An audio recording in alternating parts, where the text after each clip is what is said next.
fact, he was so healthy, he was shining. Okay?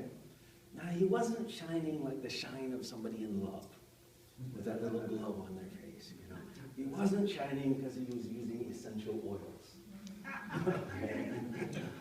This dude was beaming, okay?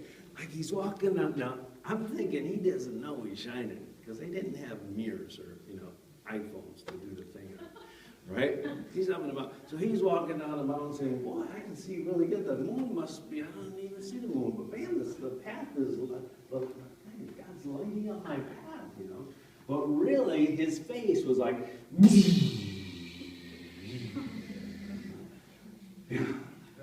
that's what it was, okay? That's really what it was. And so he's like, wow, man, it's a weird night tonight. And he comes down, he'd been gone for 40 days, and he walks to the camp, and like everybody's like scared of him, terrified of him. All right? And so what he does was actually, the Bible says that Moses was the most humble man that ever lived.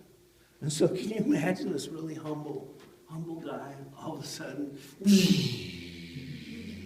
like, oh, everybody's scared. So he does what a humble guy would do. So he just covers, oh, sorry. This is on the mountain. I don't know why I'm shining. I'm sorry. So he literally covered himself with the veil so that he wouldn't terrify the Israelites. All right? And Paul said that the Jews, so everyone knew that story because it was one of the most, it was one of the fun stories in the Bible that they told in Sunday school, right? Everybody knew that. And Paul said, yeah, that story teaches us something because the Israelites were not able to deal with the radiance of God's presence, all right? That was being reflected through Moses. And so because they weren't able to deal, Moses covered himself for their sake. And Paul says that the Jews still had that veil when they looked at Moses, when they read the Old Testament. Yeah.